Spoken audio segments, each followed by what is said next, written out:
Today, we are focusing entirely on that final crucial step, translation. How do we get from a string of genetic letters, which is basically just information, to a functioning molecular machine that has a physical shape and a function? So we're going to zoom in all the way to the cytoplasm of the cell to look at the ribosome. Now, based on the reading, I always picture the ribosome as this frenetic, busy factory floor. That is a perfect analogy. Yeah. It is a factory, and we need to set the stage here regarding the scale and the speed. This isn't some lazy river. The ribosome is incredibly fast. How fast are we talking? We'll get to the exact numbers, but Uh-huh. more than that, it consumes a massive amount of the cell's energy budget, up to 80% in some rapidly growing bacteria. And on top of all that, it has to be unbelievably precise. High-stakes manufacturing. Extremely high stakes. I mean, think about it. If this factory makes mistakes, the protein doesn't fold right. It doesn't work. And if the proteins don't work? Life stops. So let's unpack this factory. We have our source material, we have our machinery, but before we can build anything, we need to understand the instructions. We need to crack the code. This brings us to what I like to call the alphabet problem. Right. This is a fundamental mathematical problem that nature had to solve very, very early on in the history of life. Yeah. Think about the constraints we are working with here. Okay. In the mRNA, the messenger RNA that carries the instructions from the nucleus, we only have 4 distinct nucleotides. Those are our letters, A, G, C, U. Correct. Adenine, guanine, cytosine, and uracil. A, G, C, and U. Just 4 letters in the alphabet. Okay, 4 letters. But the proteins we need to build are made of amino acids. And looking at the charts, there are 20 distinct amino acids that we use and that most other life forms use to build their bodies. Exactly. So here's the math problem. How do you code for 20 different things when you only have an alphabet of 4 letters? I can see the issue right away. If we used a one-to-one code where A means one amino acid and G means another, we'd only have 4 options. 4 to the power of 1 is 4. Not enough. Not nearly enough. We'd be very, very simple organisms if we existed at all. We wouldn't. Not enough complexity for life as we know it. So, all right, what if we use 2-letter words like AA, AG, AC, and so on? Okay, so that would be 4 to the power of 2, which is 4 times 4. 16. 16. We're getting closer, but we need 20. We're still short. Precisely. 16 is not 20. You can't leave 4 amino acids out in the cold. Yeah. So nature went to the next level of complexity. 3-letter words. 4 to the power of 3. Yep. 4 times 4 is 16. Times 4 again is 64. 64 possible combinations. Now that is plenty. We only need 20, but we have 64 words available in the dictionary. These 3-letter words are what we call codons. Okay, so we've solved the math problem, but now we have a surplus, a big one. We have 64 slots and only 20 items to put in them, plus, I guess, a signal to stop. Exactly. And this surplus leads us to the specific rules or features of the genetic code detailed in the source material. The text lists terms like degenerate, unambiguous, and non-overlapping. Let's break those down, because degenerate usually isn't a compliment in normal conversation. It really isn't, is it? But in genetics, it absolutely is a compliment. It doesn't mean the code is morally corrupt or falling apart. It just means it's redundant. Redundant. Because we have 64 codons and only 20 amino acids, most amino acids are claimed by more than one codon. There are multiple ways to say the same thing. Can you give me a specific example of this redundancy? Sure. Let's look at the amino acid serine. It's extremely common in proteins. It isn't just coded by one combination of letters. It's coded by 6 different codons. UCU, UCC, UCA, UCG, AGU, and AGC. 6 different ways to say serine. All of those translate to serine. Why is that a good thing? I mean, why is that beneficial? Why not just assign one code to one amino acid and leave the rest of the 64 slots blank? It acts as a crucial safety buffer against mutation. Think about it.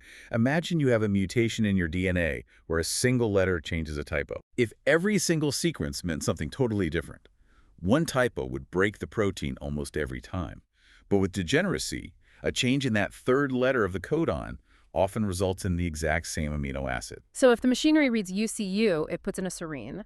But if a mutation changes it to UCC, it still puts in a serine. Exactly.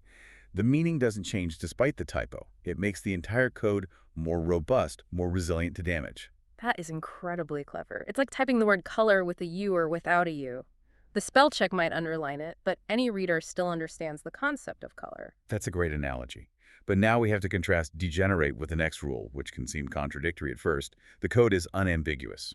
How can it be both redundant and unambiguous at the same time? That sounds like a paradox. Think of it this way. Degenerate means an amino acid can have multiple passwords. Unambiguous means a specific password only opens one specific door. Ah, So okay. if the code says U, it means phenylalanine, period. It never means serine. It never ever means leucine. There is no guessing game for the ribosome. Got it. So multiple codes can map to one result, but one code never maps to multiple results. That ensures absolute consistency in the build. Exactly. If U sometimes meant phenylalanine and sometimes meant serine, life would be chaos. You couldn't build a consistent organism. The whole system would fall apart. Now, the next rule is that the code is non-overlosing and punctuation-free. This one blew my mind a little when I was reading through the material. I always just assumed there must be, like, commas or spaces between the words so the cell knows where one ends and the next begins. Nope. No commas, no spaces. It is a continuous stream of information. Once the ribosome locks on and starts reading, it reads 3 letters, moves 3 steps, reads the next 3. It defines what we call the reading frame. The source material used an analogy about removing a letter. If I write the sentence, the cat ate the rat, and I just delete the C and then shift everything over, You get the A to Tet her at. it's complete gibberish. Yeah. Instantly. It becomes gibberish immediately. Because there is no punctuation to say, hey, wait, you missed a letter, just start the next word here. The machine just blindly grabs the next 3 letters it sees. This is exactly why frame shift mutations, which we'll definitely discuss later, are so devastating. Because the entire message gets corrupted from that point on. The entire message. The code relies entirely on starting at the right spot and counting by 3 without fail. We will definitely get to those scary mutations. The last feature mentioned in this section is that the code is universal. This is perhaps the strongest piece of evidence we have that connects all life on Earth to a single common ancestor. What do you mean by that? It means if you take a gene from a jellyfish, say the gene that makes them glow green, and you put it into a bacteria, that bacteria can read it, use the exact same dictionary. No way. A codon that means methionine in a human means methionine in a tomato, which means methionine in a yeast cell. It's the same language. That is wild to think about. We really are all running the same basic operating system. Are there absolutely no exceptions to this? The notes mention something about mitochondria having their own little quirks. Very, very minor ones. And it's a great point. Mitochondria, have their own tiny bit of DNA. And because they've been isolated inside our cells for, well, billions of years, they have slightly drifted. For example, in our own mitochondria, the codon AUA is read as methionine, whereas in the rest of the cell, the nucleus, it's isoleucine. So a tiny dialect difference. The tiny dialect difference, exactly. But generally speaking, the code is the universal law of life. Okay, so we have the dictionary, 64 words. But there's a more nuanced concept in the source material called the wobble hypothesis. I love the name. It sounds like a dance move from the 70s. It does, but it's actually a matter of cellular economics. Francis Crick, one of the co-discoverers of DNA structure, proposed this. Remember we said there were 61 codons that code for amino acids. The other 3 are stop signals. Right. 61 words for the building blocks. Theoretically, that means you would need 61 different translator molecules, we call them transfer RNAs or tRNAs, to match each one of those codons perfectly. You'd need a specific key for every single lock. That makes sense. But when we actually look inside cells, we don't find 61 types of tRNA. We find fewer, maybe 40 or 50, depending on the organism. So how do they read all 61 codes if they don't have a specific matcher for each one? That's the wobble. The binding between the codon, which is on the mRNA, and the anticodon, which is on the tRNA, follows very strict rules for the first 2 letters. Those must be a perfect Watson-Crick match. A pairs with U, G pairs with C. No exceptions there. Okay, first 2 are locked in. But the third letter has some flexibility, some give, it can wobble. So the tRNA effectively says, okay, the first 2 letters are a perfect match and the third one is close enough, let's go. Essentially, yes. It involves some really interesting chemistry. For example, there's a modified base called inosine that's often found in tRNAs. It's a very flexible base. Yeah.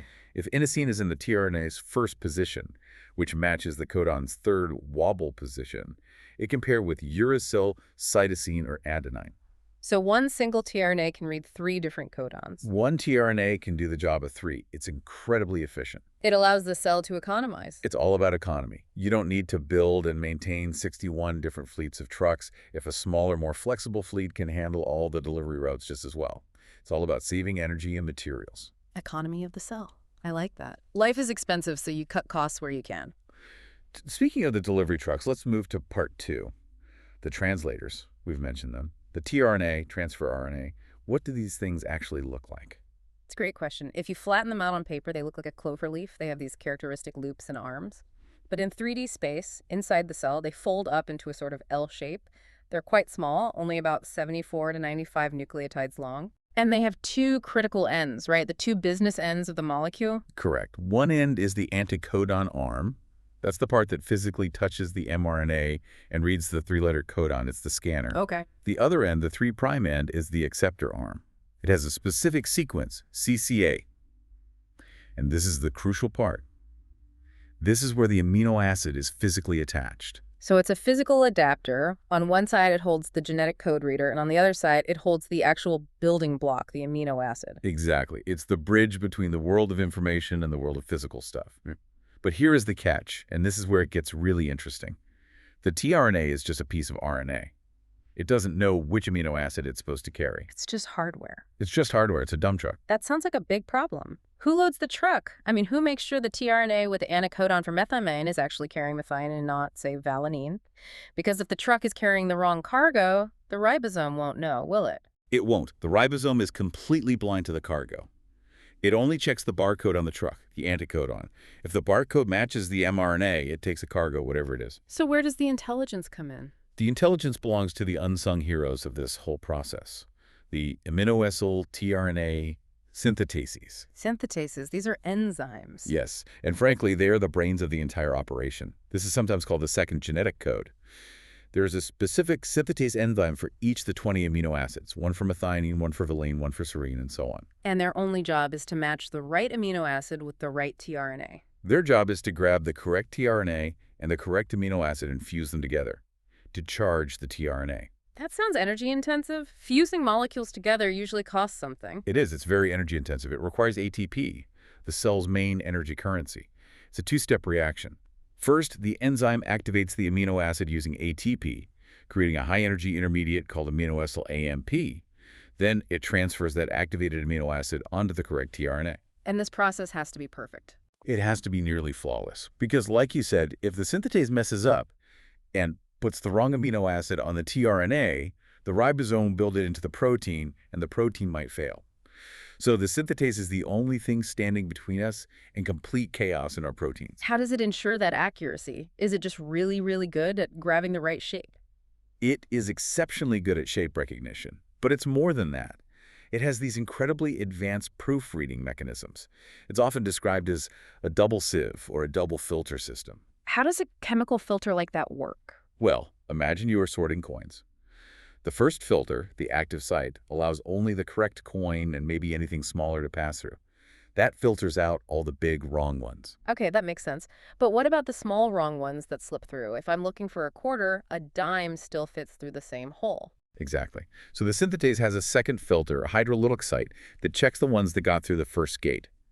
If a coin is too small, meaning it's the wrong, smaller amino acid, the enzyme realizes the fit is wrong in the second pocket, and it hydrolyzes the bond. It chops it off. It rejects it. So it checks for the right fit, and then it double checks to make sure it wasn't a close call mistake that got through. Precisely. It's an active proofreading step. This system keeps the error rate incredibly low. We are talking less than one mistake in every 10,000 reactions. That is staggering precision. That fidelity is what makes complex life possible. If the error rate were any higher, say 1 in 100, long proteins would almost always be defective and useless. But of course, mistakes do happen, or rather mutations happen in the DNA itself, which forces the system to deal with bad instructions from the start. Let's move to part 3 and talk about what happens when the code breaks. Right. We touched on this with the degenerate code, but let's properly classify these mutations. Okay, so the most basic type is a point mutation. This is just where a single nucleotide in the DNA is swapped for another. An A becomes a G, or a C becomes a T. A single typo. And because of that redundancy we talked about, that degeneracy, sometimes this does absolutely nothing. Correct. That's a silent mutation. You change the letter in the DNA, but the resulting mRNA codon still codes for the exact same amino acid. No harm, no foul. The protein is identical. But sometimes it does change the amino acid. That's a missense mutation. Yes, and the consequences of a missense mutation operate on a spectrum. It really depends on what you swapped for what. What do you mean? Well, if you swapped an amino acid for one that behaves very similarly, say swapping one positively charged amino acid for another one that's also positively charged, the protein might still work just fine. We call that an acceptable missense. The source material gave a specific example of this, hemoglobin Hikari. Right. In hemoglobin Hikari, the beta chain has a mutation at position 61. Lysine is replaced by asparagine. Now, it changes the electrical charge slightly, so if you run it through a gel in the lab, it moves a bit differently. But functionally, It's fine. it carries oxygen just fine. The person is perfectly healthy. It's a quirk, not a disease. But then you have the partially acceptable ones, the really famous one being sickle cell anemia. Hemoglobin S. This is a classic textbook example of how fragile biology can be. A single point mutation. At position 6 of the beta chain, a glutamate is replaced by a valine. And what's the difference between those two? A huge one. Glutamate is hydrophilic. It loves water. Valine is hydrophobic. It hates water. And since our blood is mostly water, that seems like a pretty big problem. It's a massive problem. This single change creates a sticky patch on the outside of the protein. When oxygen levels in the blood are low, the hemoglobin molecules stick together via these hydrophobic patches and form these long, rigid fibers. And those fibers are what distort the cell. They physically distort the red blood cell from a nice, flexible disc into a rigid, brittle sickle shape. So the protein still technically works. It can still carry oxygen, but it has this terrible side effect that causes the disease. Exactly. It works, but it causes all these mechanical issues. And then you have unacceptable missense. This is where the protein just breaks completely. For example, hemoglobin M Boston. The mutation hits the heme binding site directly. The iron in the heme group oxidizes, and it can't bind oxygen at all. The protein is useless. Completely useless. That's just from changing one letter. But what if the change doesn't just swap an amino acid, but accidentally creates a S.P sign? There's a nonsense mutation. Yeah. This is where you accidentally create a stop codon UAA, UAG, or UGA right in the middle of the gene. And the ribosome just stops. It stops reading. The protein is cut short, it's truncated, and usually the cell has quality control mechanisms that recognize this incomplete fragment as garbage and destroy it immediately. So that's usually a total loss of function for that gene. Usually, yes. It's like ripping the last 100 pages out of a mystery novel. You don't get the ending, and the story makes no sense. Now, we mentioned the frame shift earlier. This is the sentence garbling mutation you described. But it's probably the most destructive. This happens with insertions or deletions, we call them indels, that are not in multiples of 3. So adding or removing 1 or 2 letters. Right. If you insert one extra letter, everything downstream of that insertion shifts over one slot. Every single 3-letter codon after that point is wrong. It usually leads to a premature stop codon fairly quickly, but the resulting protein is completely unrecognizable gibberish. Before we leave mutations, there was this really cool, kind of weird concept in the notes called suppressor tRNAs. It sounded like a biological cheat code. It is a hack. It's incredible. It's one of those things that shows you how messy and clever evolution can be. Imagine you have a nonsense mutation. You have a stop P signal where there should be an amino acid. Okay, so the protein is getting cut short. Right. Now, a suppressor tRNA is a mutant tRNA. It has an altered anticodon. It's a tRNA that has been broken in just the right way. It reads that S-stop P signal, but instead of stopping, it plugs in an amino acid. So it overrides the error. It reads through the stop sign. It suppresses the original mutation. It allows the ribosome to ignore the stop sign and keep building, hopefully finishing the protein. Now, it's not perfect. Sometimes it causes other problems because it might also read through a real stop sign at the end of a gene. But in simple organisms like bacteria, it can be a lifesaver. So it's nature fixing a typo with another typo. That's the perfect way to describe it. Evolution finds a way. If a mutation breaks something, sometimes the fastest fix isn't to undo the mutation, but to break the machine that reads it just enough to make it work again. That is mind-bending. All right, let's get back to the factory floor. We have our charged tRNAs, we have our mRNA instructions. Now we need to start the machine. Part 4. Initiation. The outline says this is the most complex step. Why is starting harder than continuing? Because starting requires extreme coordination. Think about it. You have to bring together a dozen different components that are all floating separately in the cytoplasm, and you have to assemble them at the exact right spot on the mRNA. Because if you start one letter off, You get gibberish. The whole thing is a waste.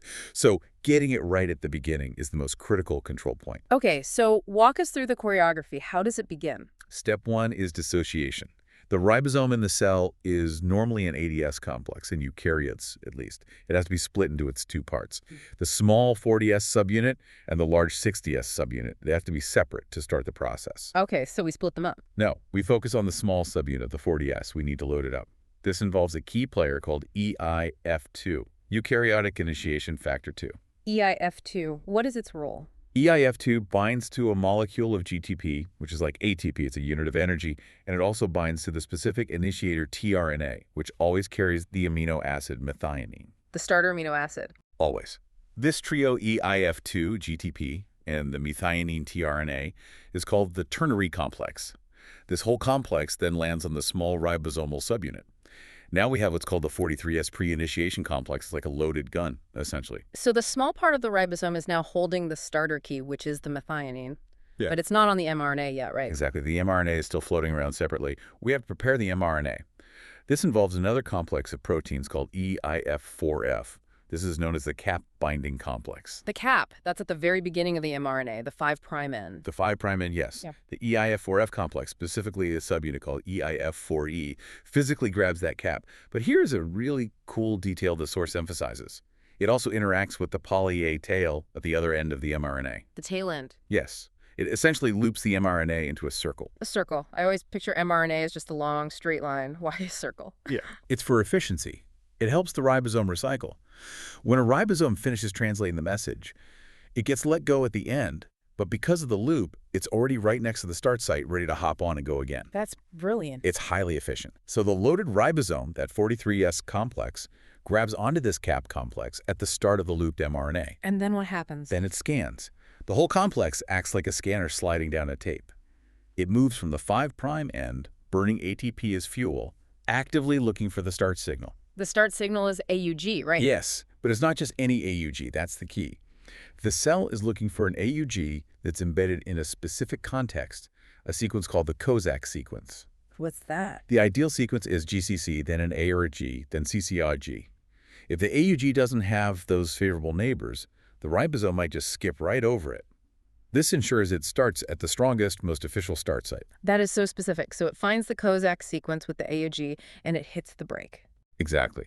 Once it finds that sequence and locks on, the GTP that was on EIF2 is hydrolyzed. Boom. Yeah. Energy is released. EIF2 changes its shape and falls off. All the other initiation factors fall off too. And that's the signal. That's the signal for the large subunit, the 60S, to come crashing down. It clamps over the top. Now you have the full ADS ribosome assembled at the start line, with the methionine tRNA sitting right in the middle.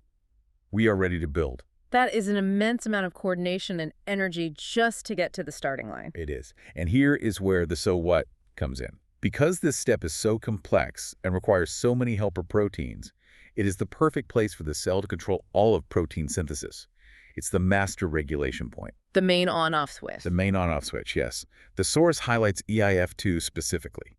Remember, EIF2 is the factor that brings in the starter tRNA. If the cell is under stress, if it's starving, or there's a heat shock, or a viral infection enzymes called kinases, will phosphorylate EIF2. Phosphorylate. That means they just chemically stick a phosphate group onto it. Right. And when EIF2 is phosphorylated, it gets stuck. It freezes. It binds very tightly to its recycling factor and can't let go. It essentially gums up the works for the whole system. So it can't bring any more starter tRNAs to new ribosomes. Which means you can't start making any new proteins. It stops protein synthesis globally across the entire cell. It's an emergency brake. It is the cell's emergency brake. If a virus invades, the cell senses it, hits the EIF2 brake, and shuts down the factory so the virus can't use it to make more virus. It's a brilliant defense mechanism. It's a scorched earth policy. If I can't build my proteins, neither can you. Incredible. Okay, we've started. Now we need to elongate the chain. Part 5, the assembly line. First, we need to understand the geography of the ribosome. The source material talks about 3 sites, A, P, and E. A, P, E. It's pretty easy to remember. The A site is the acceptor site. That's where the new incoming tRNA arrives. A for arrive. Got it. The P site is the peptidyl site. That's where the growing peptide chain is held, P for polypeptide. And the E site is the exit site. That's where the now empty tRNA leaves from. A, P, E, arrive, polypeptide, exit.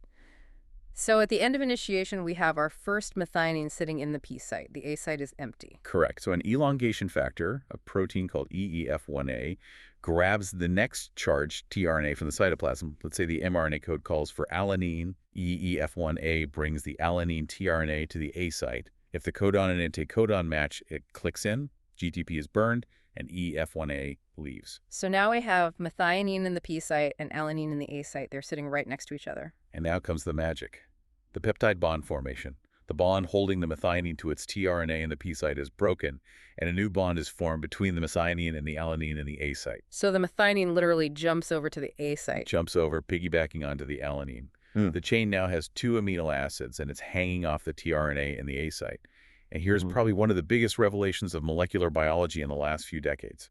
The enzyme that catalyzes this reaction, the peptidyltransferase, is not a protein. Wait, hold on. Enzymes are proteins? That's like biology 101. Usually, yes.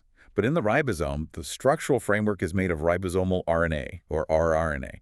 And it turns out the rRNA itself is the catalyst. The ribosome is a ribozyme. So the RNA is doing the actual chemical work. The RNA is doing the heavy lifting. The dozens of proteins in the ribosome are mostly there for scaffolding and to ensure everything is held in the right shape. But the actual chemistry is done by RNA.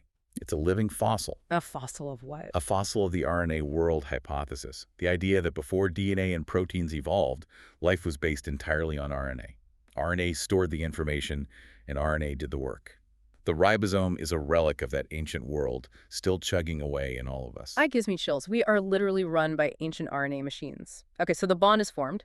Now we have the growing chain on the tRNA in the A site. We need to move. Right. We need to reset the system. This is called translocation. Another factor, EEF2, which I call the pusher, comes in. Using the energy of another GTP molecule, it physically shoves the ribosome forward exactly 3 nucleotides, 1 codon's worth. It's a mechanical movement. It's a physical mechanical movement. This shove does 3 things at once. The empty tRNA that was in the P site is pushed to the E site and kicked out. The tRNA with the growing chain that was in the A site moves into the P site. And the A site becomes empty again, ready for the next tRNA to come in. And then you just repeat that cycle. And repeat. Delivery, bond formation, translocation, over and over and over. How fast does this cycle run? In bacteria, it's incredibly fast. About 18 amino acids per second. In us, in eukaryotes, it's a bit slower, maybe around 6 amino acids per second. But still, considering the complexity matching, checking, bonding, moving that is blazing speed. Until we hit the wall. Termination. The stop codon. UAA, UAG, or UGA. When one of these 3 codons slides into the A site, the whole factory halts. Why? Because there is no tRNA in the cell that matches it. No tRNA has an anticodon for SOP. So what happens? The ribosome just sits there. No, it doesn't just sit. Proteins called release factors, or RFs, show up. They look a lot like tRNAs, so they can fit into the empty A site. But they don't carry an amino acid. What do they carry? They carry a water molecule. Water. Yes. They trick the peptidyltransferase center into trying to form a peptide bond with water. This hydrolysis reaction severs the connection between the finished protein chain and the final tRNA in the P site. The protein falls off. It's free. And the ribosome? The whole complex falls apart. The large and small subunits dissociate, releasing the mRNA, and they are all ready to be recycled and do it all again. Incredible. But of course, the cell is never just doing this once, is it? The notes mention polysomes. Right. Efficiency is always key in biology. As soon as one ribosome moves out of the way of the start site on an mRNA, another one hops on right behind it. Like a production line. Exactly. So if you were to look at an active mRNA under an electron microscope, it looks like a string of beads. The string is the mRNA, and the beads are all the ribosomes reading it at the same time. That structure is a polysome. You might have 50 ribosomes reading the same mRNA simultaneously, just churning out copy after copy of that protein. And what happens when the mRNA is done, or if the cell decides it wants to stop making that protein for a while? The mRNA can be sent to these things called P-bodies. These are cytoplasmic organelles, sort of little holding zones or recycling centers. The mRNA is stripped of its ribosomes and sent there. It can either be stored for later, like a temporary pause, or it can be degraded and its nucleotides recycled. So the cell has a whole inventory control system. A very sophisticated one. Okay, now let's get to the true crime segment of the deep dive. Part 6. Hijackers. We'll start with viruses. Viruses are the ultimate hackers. They have tiny genomes, so they can't carry all the machinery needed to replicate themselves. They must steal yours. The source material detailed the strategy used by poliovirus. This is just brutal. It is elegant and absolutely ruthless. Yeah. Remember, EIF4F. the cap-binding complex that helps the ribosome grab the start of the mRNA. The one that grabs the 5' Yeah. yes. EIF4F has a big scaffold protein in it called EIF4G. Poliovirus produces a protease, a cutting enzyme, that specifically snips EIF4G in half. So it breaks the bridge that connects the ribosome to the mRNA. It breaks the bridge. The cell's ribosome can no longer bind to capped mRNA, and since all of our human mRNA is capped, the cell effectively stops making its own proteins. The factory is completely offline for regular business. But wait, if the ribosome can't bind to mRNA, how does the virus get its own proteins made? That's the diabolical trick. Polio mRNA has a special structure called an IRES, an internal ribosome entry site. It doesn't need the cap. It allows the ribosome to bypass the broken bridge and bind directly to the middle of the viral RNA. So it sabotages the normal front door and installs a secret side door that only it has the key for. Exactly. It's a hostile takeover. It forces the cell to devote 100% of its remaining energy and resources to making more virus. That's terrifying. But we also use this knowledge of the machinery to fight back, right, with antibiotics. This is one of the pillars of modern medicine.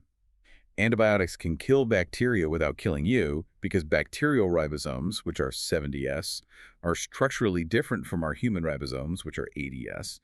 They are just different enough that we can design drugs that jam the gears of the bacterial version but don't fit into ours. The outline lists a few of the heavy hitters. Let's start with tetracycline. Tetracycline works by sitting in the entire site of the bacterial ribosome. It physically blocks the new tRNA from being able to come in. The assembly line just stops. And chloramphenicol. This one is different. It targets the peptidyltransferase activity on the large subunit. It lets the tRNA come in, but it stops the peptide bond from actually forming. And then there's puromycin. This one is interesting because the notes say it affects both humans and bacteria, so it's toxic to us too. Extremely toxic. It's used in research, not as a medicine for people. Puromycin is a molecular mimic. It looks almost exactly like a tRNA that's carrying the amino acid tyrosine. It fools the ribosome completely. So it sneaks into the site like a Trojan horse. It sneaks in. The ribosome, thinking it's a real amino acid, transfers the growing peptide chain onto the puromycin. But here's the thing. Puromycin isn't properly anchored to the ribosome. It immediately falls out. And it takes the growing protein chain with it. Yes. It causes premature termination. The protein is lost. It effectively aborts translation mid-sentence, killing the cell. Then we have the natural toxins, nature's poisons, diphtheria toxin. A really nasty one. Diphtheria toxin attacks EEF2, that's the translocator, the pusher protein. It chemically modifies a specific unique amino acid on EEF2 called diphthemide. This modification freezes the enzyme. The ribosome can't move. The ribosome can no longer move down the mRNA. Protein synthesis halts. Cell death follows very quickly. And ricin, the famous poison from the show Breaking Bad. Ricin is terrifyingly efficient. It is an enzyme itself.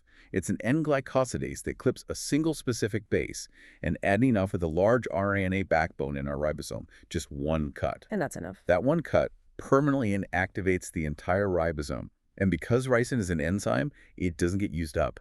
A single molecule of ricin can travel through the cytoplasm, destroying ribosomes one by one by one. It's a serial killer enzyme. That is horrifying. One molecule can do that. One molecule can eventually kill a cell by disabling all of its ribosomes over time.